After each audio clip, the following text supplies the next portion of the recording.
mais balayons devant notre porte. Pourquoi nous ne l'avons pas vu venir à l'opposition?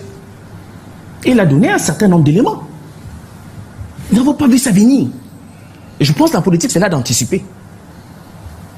Et aujourd'hui, nous n'avons plus une opposition, nous avons des partis politiques qui disent qu'ils sont de l'opposition.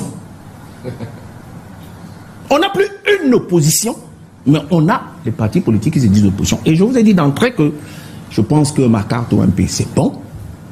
On va passer à autre chose, parce qu'il faut créer des nouvelles formations politiques, avec des nouveaux dirigeants, des nouvelles visions et des nouvelles approches. Rester dans l'ancien.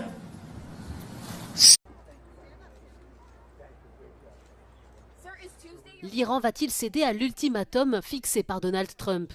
Le président américain a menacé d'attaquer centrales énergétiques et ponts iraniens si le détroit d'Ormuz n'était pas rouvert mardi.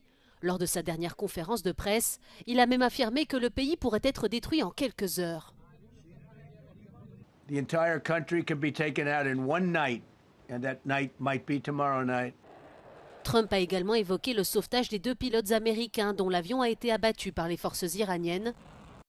Il a décrit une opération de grande envergure impliquant 155 appareils, ainsi que les efforts déployés pour induire Téhéran en erreur quant au lieu des recherches.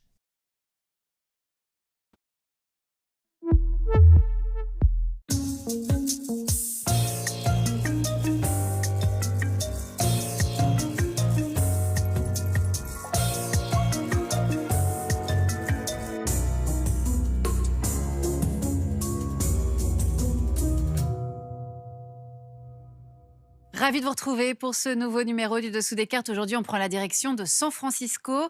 Voici le nouveau quartier de Mission Bay, où se trouve le siège d'OpenAI, avec sa figure tutélaire, Sam Altman, l'un des pères de ChatGPT, le symbole mondialement connu de cette 4e révolution industrielle qu'est l'intelligence artificielle, où quand une machine devient capable de rédiger un texte, de créer des images.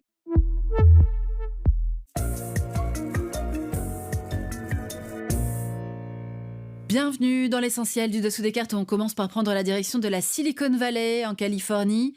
C'est ici, à Los Altos, qu'est née la légende du garage, dans lequel Steve Jobs et Steve Wozniak ont inventé la fameuse marque à la pomme en 1976. 1976-2026, Apple a 50 ans et revendique aujourd'hui 2,5 milliards d'appareils actifs dans le monde, Mac, iPad, Apple Watch et l'iPhone bien sûr, cet objet sans lequel nombre d'entre nous ne savent plus vivre. Le smartphone est au cœur d'une guerre commerciale intense, notamment entre les États-Unis